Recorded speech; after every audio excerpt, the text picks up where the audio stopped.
Good day, everyone! Today we're gonna have a grammar lesson, and I'm really excited to be sharing it with you. By the way, I am Sheena Maybe Galvez from 1BSEA English. So, we're going to talk about the conditional sentences and its subtype. Are you ready?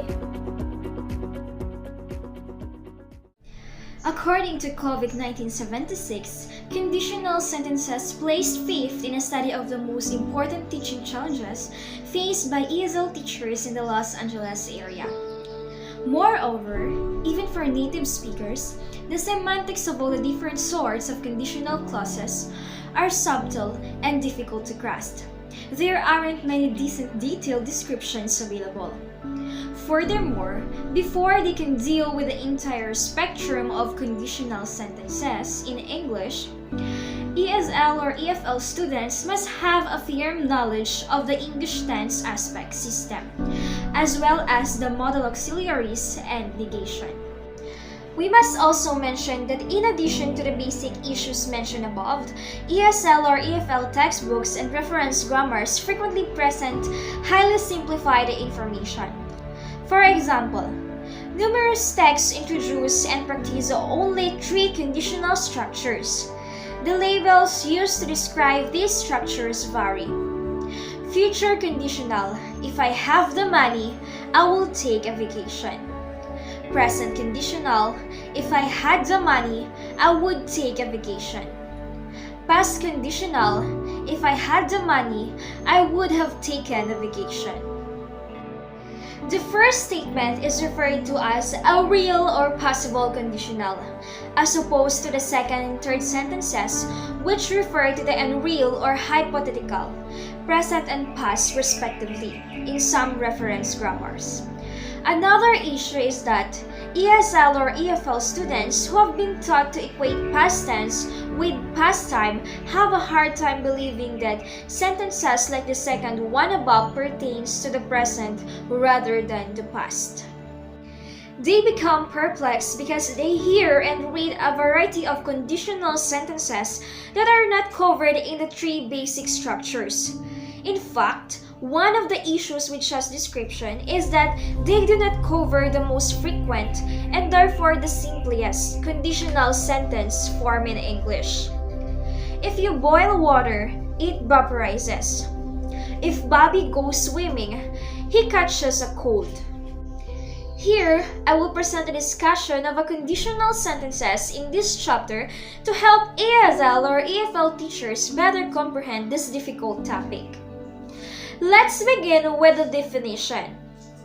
What is a conditional sentence? A conditional sentence is a sentence that has a main clause and a subordinate clause, the latter of which usually starts with the adverbial subordinator if. Conditional sentences, according to Quirk and Greenbaum, describe the interdependence of one set of their circumstances on another. Example: the result clause on another, the if clause. We can learn further about this as we go through this topic.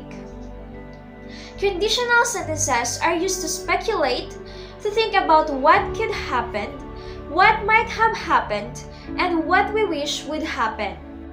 To make the definition clearer, let's make this way. Let us start from the word condition. When we say condition, it refers to something that you must do or a situation that must exist in order for something else to happen. Let's say that you are asking your mother for extra money, but she said that she will going to give you if you wash the dishes. So in order for you to get that money, you have to meet first the condition, which is to wash the dishes.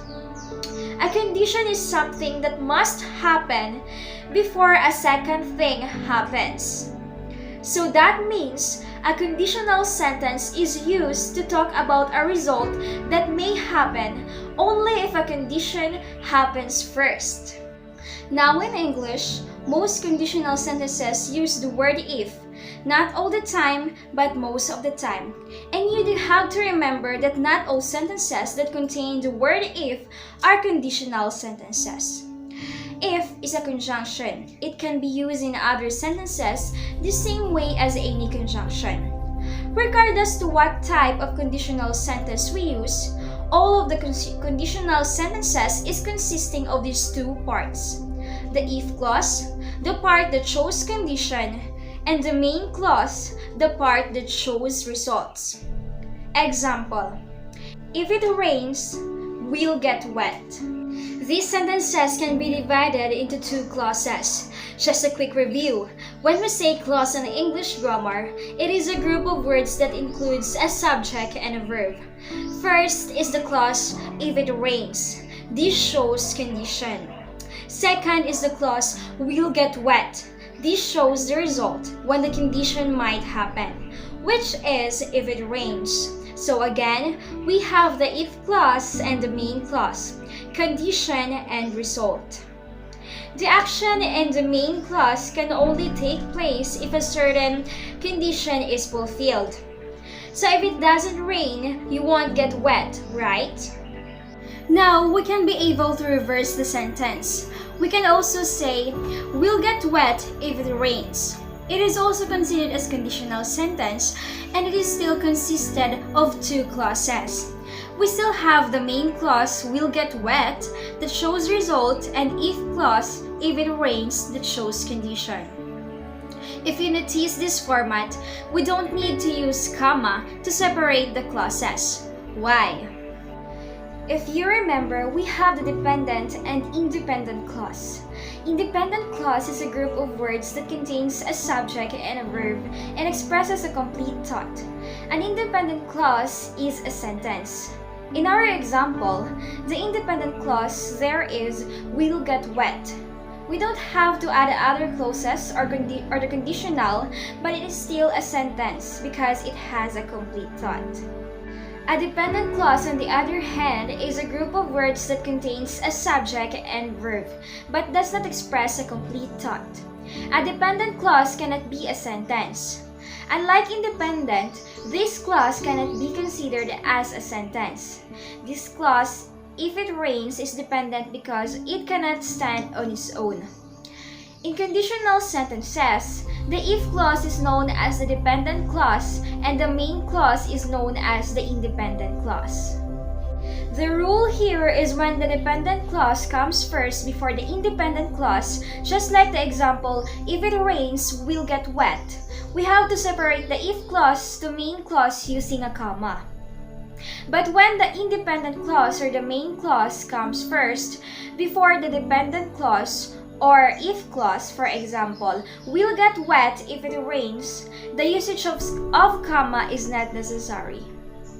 Let's go to the syntactic analysis of conditional sentences. If I go, George will go. George will go if I go. If Dracula returns, we will scream. We will scream if Dracula returns. Just like what I have explained before, in either order, if the if clause sets up the condition and the main clause gives the result or outcome. As a result, we'll consider the if clause as an adverbial clause of condition. By doing so, we can generate conditional sentences in final position using the system phrase structure rules and mapping rules presented in chapter 5 and 6. George will go if I go. We use here the system of phrase structure rules. As we have noticed, the morphological tense in English is either past or present, and in the future shown above, and it is present. In order to account for the if clause in initial position, we generate the adverbial clause under the sentence modifier. In order to account structurally for the possibility of generating one or more adverbials directly in initial position, we allow the sentence modifier to generate adverbials as one of many possibilities. With such capability for SM, or known as the sentence modifier, we can then expand the adverb ln to directly generate all the adverbials that readily occur in sentence initial position before the subject and predicate. Apart from the two clause orderings, the same mapping rules apply. However, there is a new aspect. It is possible to add then before the main clause when the if clause is in the initial position. Let us assume we wanted to account for, if I go, then George will go. We would start with the same base rules for the second tree diagram I have presented, and the rules would be as follows. The output is, if I and present go, George will go. The word press here means present and indicates that the verb go is in the present tense. The first mapping rule that we apply to any sentence with a tense morpheme is to copy the person. Example 1, 2, 3, and number. For example, the singular or SG and the plural or PL of the subject and P on the tense. This ensures correct subject-verb agreement. Here, it has been emphasized that subject-verb agreement can apply only to sentences that have a tense auxiliary. We abbreviate the operation of copying the subject person and number on the tense by writing simply copy S-T. The structure here is to copy the subject or tense, then the word if I dash present plus the subject person, which is 1, plus the number on the tense, which is SG or singular. Then the word go, comma, then George will go. Next is the then addition. The structure is if I dash present plus the subject person, which is 1, plus the number of the tense, which is SG or singular, then the word go, comma, then George will go. Here, the then insertion is an optional rule that tends to be applied only if the conditional clause is generated in initial position. Finally, morphological rules apply to produce the correct surface form. So, the morphological rule, if I go, then George will go. Since the then insertion is an optional, the rule is much less likely to be applied when the if clause follows the main clause. Then George will go if I go. There would have to be a great deal of prior context or shared information, and the speaker would have to be making an inference based on such shared information for a sentence like the one I have mentioned earlier to be acceptable. Let's proceed to the other syntactic details. First is the subject or operator inversion in conditionals. In hypothetical conditionals with initials if clauses containing certain auxiliary verb, such as had or should, it is possible to delete the initial if. However, when such deletion takes place, subject or operator must follow. In conditional sentences, we can use inversion, but not in all cases. So if the first verb in the conditional if clause is should or had, then you can apply inversion. In this case, you can leave out the word if and put the verb such as should or had at the beginning of the sentence, and thus you will see the inversion. Example, we can say, if I had known that, I would not have said anything, or had I known that, I would not have said anything. Here, when you use had, usually you deal with the past, with some kind of a condition in the past, or with an unreal situation in the past. As long as the first verb in the if clause is had, or had I known that, then we can apply the inversion here. Remove the word if, and it becomes, had I known that, I would not have said anything, instead of saying, if I had known that, I would have said anything. The second example, if the guest should arrive early, no one will be here to greet them. Or should the guests arrive early, no one will be here to greet them. If we write the sentence in a regular way, such as, if the guests should arrive early, no one will be here to greet them. So here again, the verb we need to focus here is had or should. We can again use the inversion. Next is the conditional proforms. As Halliday and Hassan 1976 have pointed out, certain proforms can be used to replace the entire conditional clause following if. The word so is used if the clause is affirmative, and the word not is used if the clause is negative. For example, would you like to make a class presentation? If so, volunteer.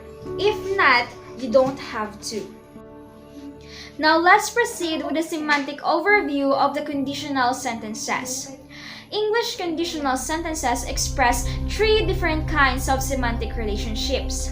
These are factual conditional relationships, future or predictive conditional relationships, and imaginative conditional relationships.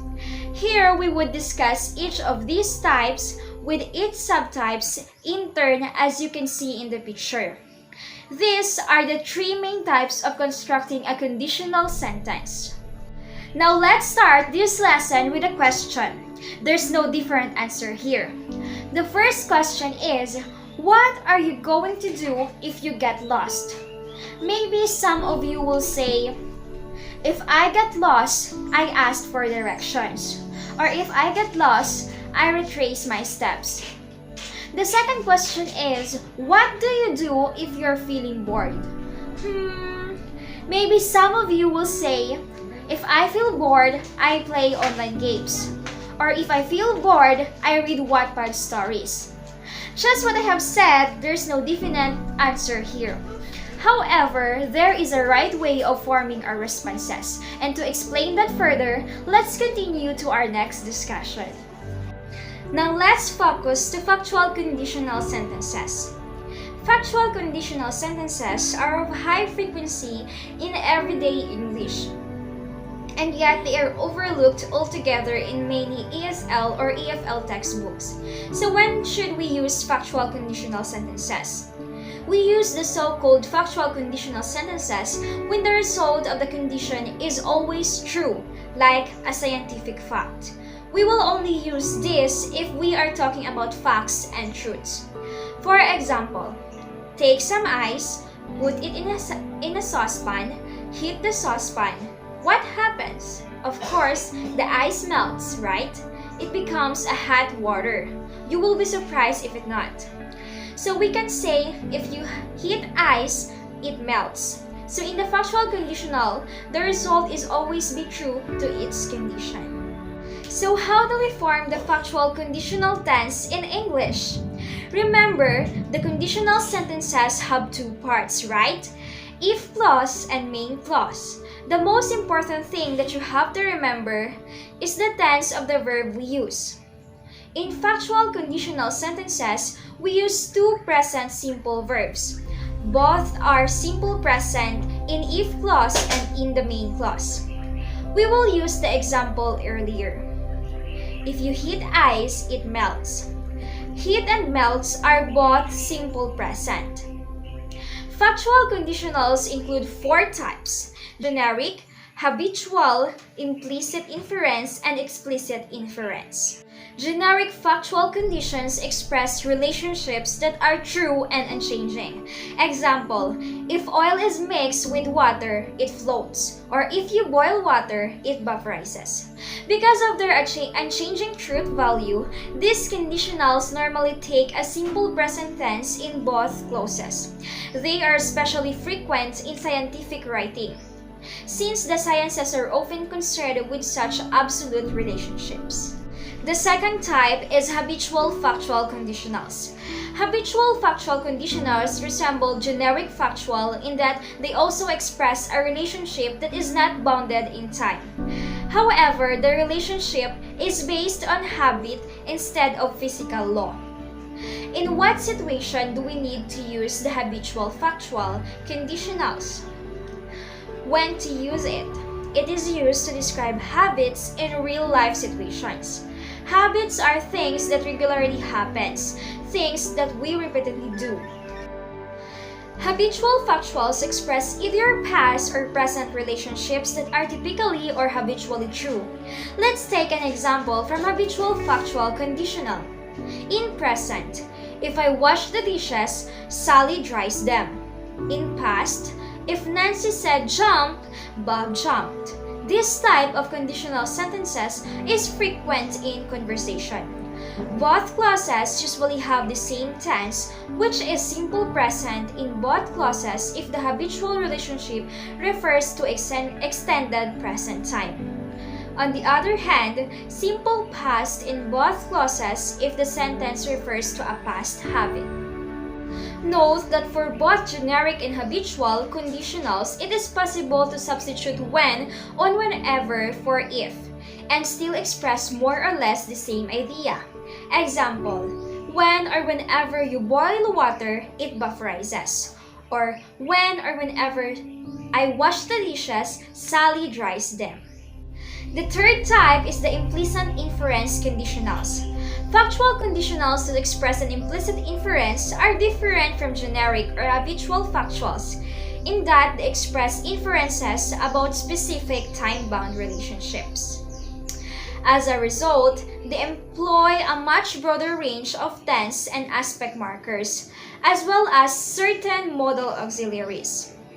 Schachter gives a few examples of what we call implicit inference conditionals. If smog can be leaked in Los Angeles, it can be leaked anywhere. If the radicals haven't made the government more responsive, they have wasted their time. If there was a happy man in the world that night, it was John Tooney. To this, we add a few more examples of our own. If it's freezing outside, my roses are dying. If it's Tuesday, it's Sam's birthday.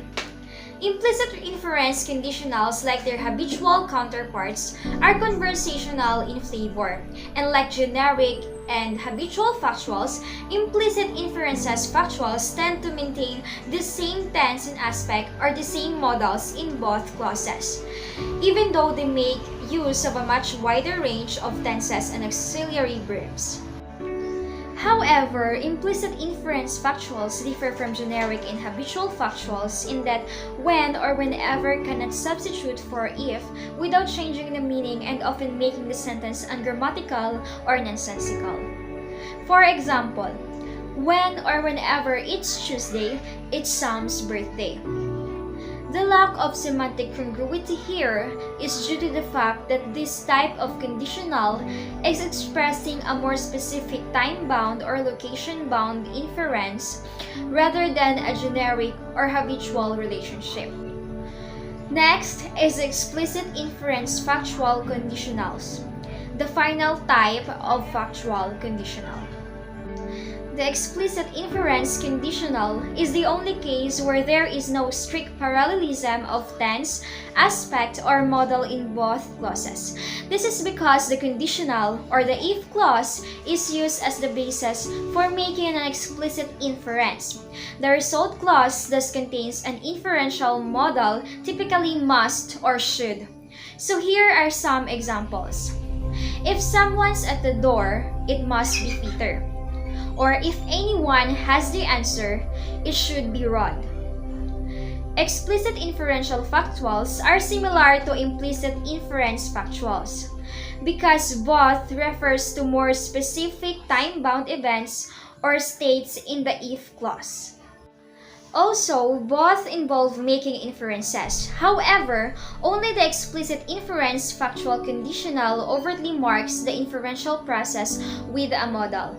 Explicit inference conditionals, however, are more limited in range since they cannot occur with the same variety of tense and modal combinations that implicit inferences do. Like implicit inference conditionals, explicit inference conditionals can refer to past as well as present times. Past inference with must or should is expressed by adding have-en after the modal.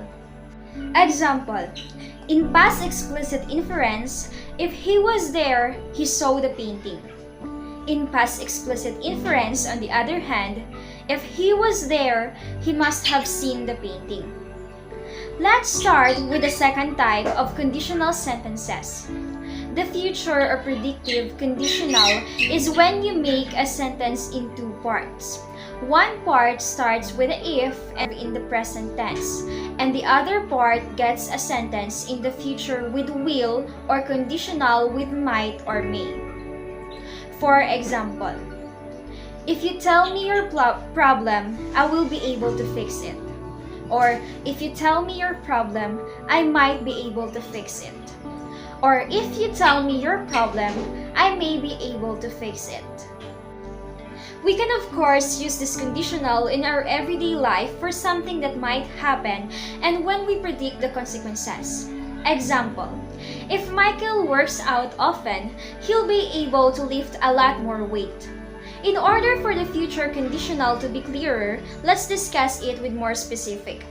The first type of future or predictive conditional is strong condition and result. Here, many other authors have discussed future conditionals. For example, if it rains, I'll stay home. Such sentences express future plans or contingencies. The normal pattern for this type of conditional is simple present tense in the if clause and some explicit indication of future time, such as will or be going to in the result clause. Example, if you finish your vegetables, I'm going to or gonna buy you an ice cream cone. Or, if Steve comes to class, he will get the answers to the quiz. The next type or the final type of future or predictive conditional is the degrees of weakened condition or result. The previous example mentioned reflect the only type of future conditional most ESL or EFL texts mention. However, sometimes the future outcome expressed in the result clause is not sufficiently certain to warrant use of will or be going to, in which case a weaker modal or prediction such as may or should can be used. Examples are, if you finish your vegetables, I may buy you an ice cream cone. Or if Steve comes to class, he should get the answers to the quiz. Thus, the prediction scale that we outlined for modals also applies to the result clauses of future conditional sentences. Will and be going to is a certain or strong result. Should is probable. May is possible, stronger than might. Might is possible but weaker than may. Progressively weakened result from will to might. There is also a way to weaken the condition expressed in the if clause of a future conditional sentence by using the modal should or the verb happen or both of them together. We can say, it should rain, I'll stay home.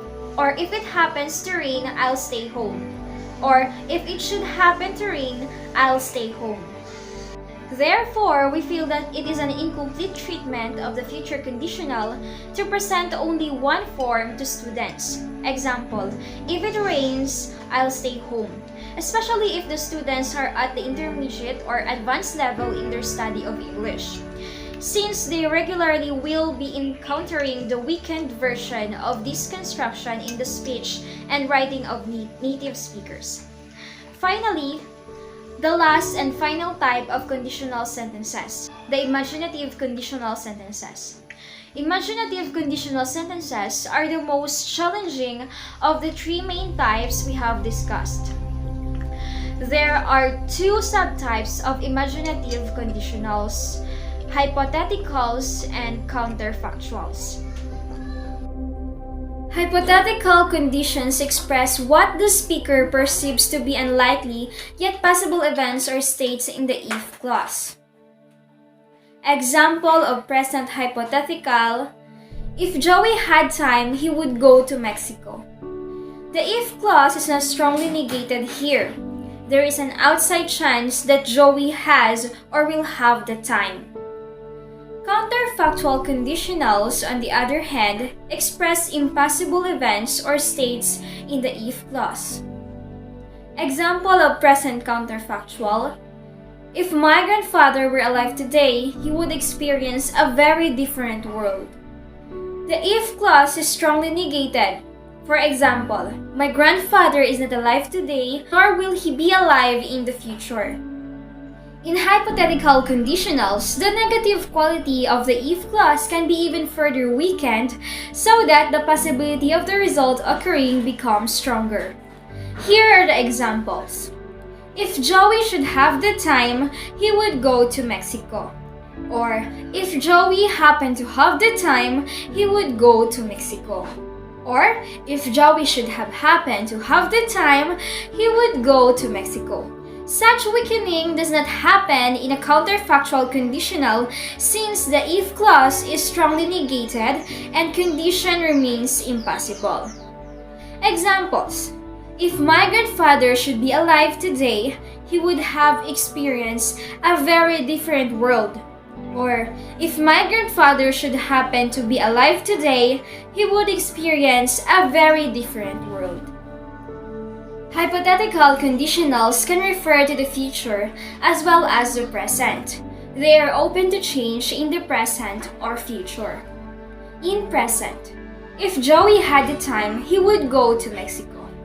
In future, if Joey were to have the time, he would go to Mexico. Counterfactual conditionals refer to impossibilities with reference to the present or the past. We don't know what impossibilities or possibilities the future holds. On the other hand, here, in present example, if my grandfather were alive today, he would experience a very different world. In past example, if my grandfather has still been alive in 1996, he would have been 100 years old. The problem with imaginative conditionals arises in the tense use. The past tense refers to the present time and the past perfect tense refers to past time. Furthermore, we have a vestige of the Old English subjunctive mood in the use of where with singular first and third person subjects, where was is the expected form. Example: if my grandfather were here now, he would be angry. Or if I were the president, I would make some changes. Even rarer in current English than the use of where to express the subjunctive mood in imaginative conditionals is the occasional use, now slightly archaic, of subjunctive be in present conditionals. For example, if it be inappropriate to have said this, I humbly apologize. Sometimes, the difference between using a future conditional and a hypothetical conditional is a matter of speaker choice. Let's see the difference. Future: if it rains, I would stay home. Hypothetical: if it were to rain, I would stay home. Or if it should rain, I would stay home. The choice reflects the degree of confidence in the speaker's mind concerning the fulfillment of the condition. The future conditional, if not weakened, as discussed earlier, express a greater degree of confidence that the condition is real possibility than does the hypothetical conditional. Realize that the above semantic taxonomy of conditional sentences, while more comprehensive than most other description available, still does not account for every possible conditional sentence in English. However, we feel that it provides a sufficiently rich set of distinction to present to ESL or EFL students, since the most frequently occurring types have been included. Our semantic description is summarized in the next picture that will be presented with verb forms added.